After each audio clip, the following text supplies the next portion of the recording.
The most miraculous thing about Mount Athos may simply be the fact that it's still there.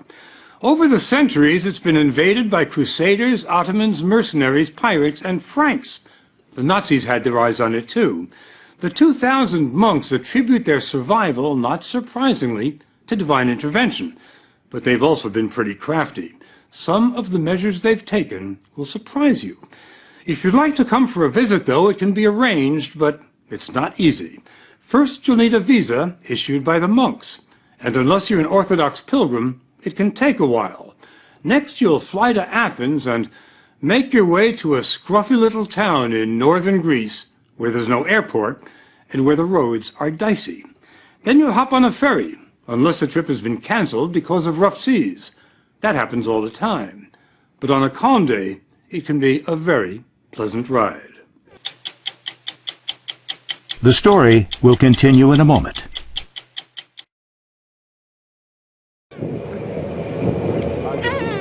The monks will tell you it takes years of prayer and soul-searching before they're ready to leave the world for Mount Athos. For the likes of us, though, it takes little more than an hour. It was the beginning of Lent when we took these pictures, and the ferry was packed with pilgrims from all over the Orthodox Christian world. Greeks, Bulgarians, Serbs, Romanians, Russians. It wasn't long before the first monasteries came into view, and we thought we were sailing to Byzantium, to a fantasy land of castles and palaces.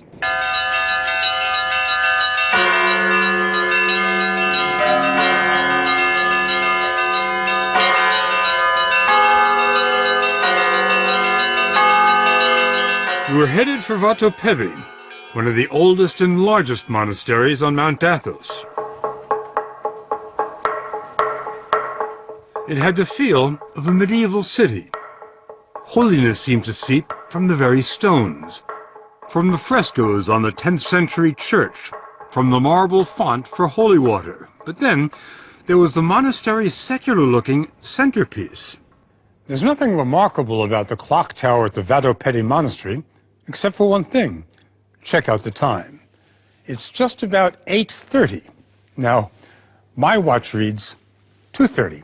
That's a 6-hour difference, and there's nothing wrong with their clock or with my watch. It's because the monks on Mount Athos keep Byzantine time. The day starts at sunset, not at midnight. The monks measured time this way during the days of the Byzantine Empire. That's the Christian empire that followed the fall of Rome, and that's the flag they still fly here. How long ago did the Byzantine Empire fall? 1453. 1453. That's a well-known fact. Well, it wasn't to us, but to Father Serapion, 1453 is the day before yesterday. This peninsula is the only place in the world that still keeps Byzantine time. It has maintained this time for some 550 years. It was harvest time when we arrived, and dozens of monks were hard at work in the olive groves on the hills overlooking the monastery. That's where we ran into Father Nicandros from Melbourne, Australia. This place looks like a summer resort, like a holiday resort, like a retreat, but it's not. It's an arena. It's an arena? Yes. What do you mean? The unseen warfare. Unseen warfare? That's right. What does that mean? We fight against the angels of the dark side, you see, of the devil, Satan. The battle against Satan and the dark side is waged here every day. The spiritual leader at Vatopedi is Abbot Ephrem. Here, the life of Christ is experienced in a genuine way, and this doesn't happen in many other places in the world. What I'm talking about is the art of salvation. It just so happened that while we were there, the monks celebrated an elaborate 7-hour vigil, and the church was packed with pilgrims. It's held once a year to honor the archangels Gabriel and Michael. According to the Bible, Gabriel and Michael led the army of angels that expelled Satan from heaven.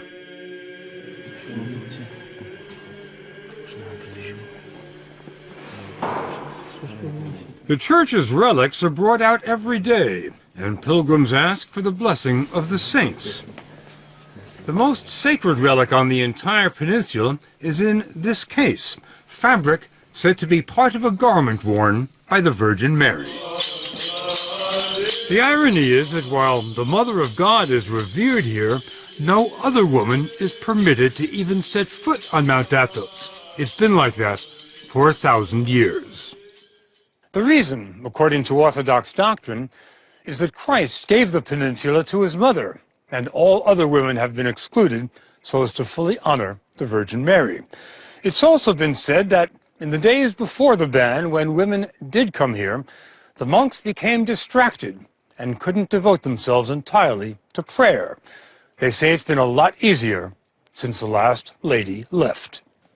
Keeping women out certainly wasn't much of a problem 300-400 years ago. Do you feel that's becoming problematic today?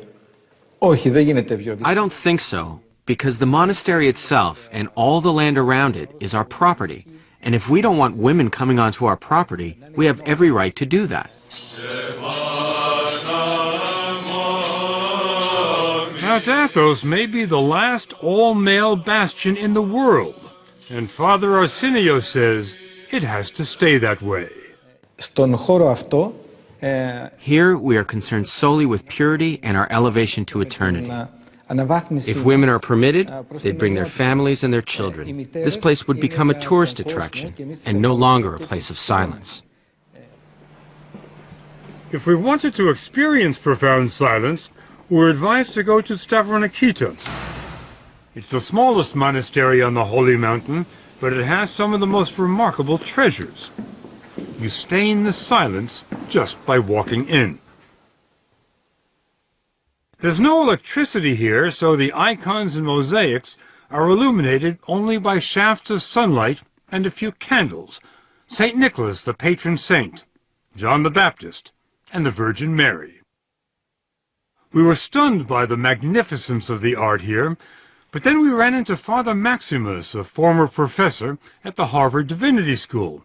He told us what we were seeing cannot be described as art. They're devotional objects, and they're part of the living liturgical life of the church. So we don't have any art, and we're not a museum. I mean, to put it starkly. Whatever you call it, it's priceless. That's why the monasteries have been invaded and plundered so many times over the centuries. The monks' most recent brush with history happened only 70 years ago. The Nazis were coming their way.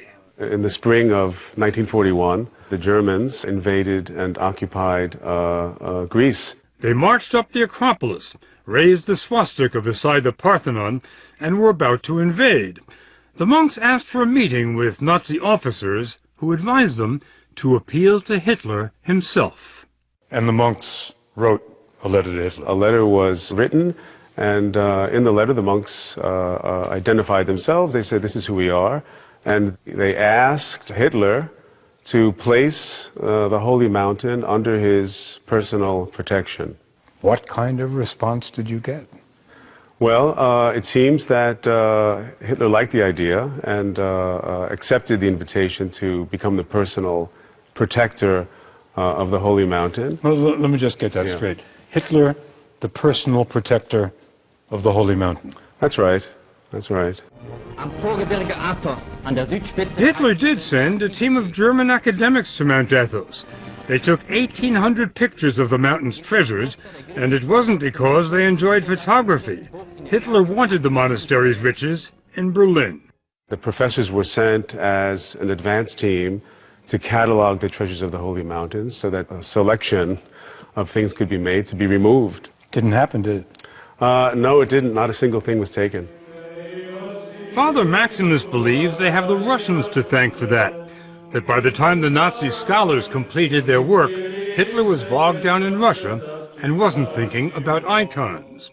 That Nazi period has been largely forgotten here. To the monks, it was just one more blip on the road, and a small one at that. Today, Vatopedi is the most popular destination on the mountain. It hosts 35,000 pilgrims a year and offers more than spiritual sustenance. The monks have their own fishing boats and the catch is pretty good. The fish are served fresher than in any Greek restaurant. The refectory dates from the 12th century, and since the 12th century, the food here has been free. Vatopedi has been supported by rich benefactors, emperors, princes, kings, and today, partially by pilgrims with deep pockets, who commission icons in the making. But the ancient treasures? Not a chance. They can't even see them. They're under lock and key. It's not a new security system, but it works. Normally, it takes more than one monk to unlock the door, because no one monk is allowed to have all 4 keys at the same time. It's sort of a medieval version of the nuclear launch control. Do you keep those keys in your pocket, Father? Try not to. Father Matthew from Fond du Lac, Wisconsin, was given the abbot's blessing to let us into the inner sanctum. Once inside, there was still another hidden door. Behind the curtain? We walked into the world of Byzantium. It was hard to imagine that everything here was at least 600 years old, because the brilliance had not faded. There are almost 4,000 icons stored in this monastery alone. Oh, wow. The highlight? A 14th century icon of Christ. Every monk will tell you the sole purpose of life on Mount Athos is to get closer to Christ every day. And they say total union with Christ is only possible when they leave this world. Πρώτο πράγμα που κάνει ένας μοναχός είναι να αγαπήσει το θάνατο. The first thing a monk does is embrace and love death. Embrace and love death. Γιατί ο θάνατος... Because death is the ticket to the other life. Without a ticket, you can't travel. Where do you get the ticket? Εδώ, στη ζωή αυτή. In this life, that's what we do each day. We prepare for death, Για το ταξίδι μας προς τον ουρανό. and we are joyful about our journey to heaven. Father Matthew offered to take us to the transit point between this world and heaven. When a monk dies, he's buried until there's nothing left but bones. Then he's brought to where every monk who's ever lived here ends up, the ossuary. Any idea how many skulls there are here? Thousands. I'm not sure how many thousands. Any idea how far they go back? The ones here would be to the 16th century. When you look at the ossuary, what comes to mind? Mostly I see that this is where I'm going to be. I always like to say these are my future roommates. There was nowhere for us to go from there. So we headed back to the mainland. The monks invited us to come back any time. And if we do, or if our grandsons or great-grandsons do, after 10 days here, this much we believe. Mount Athos will not have changed at all.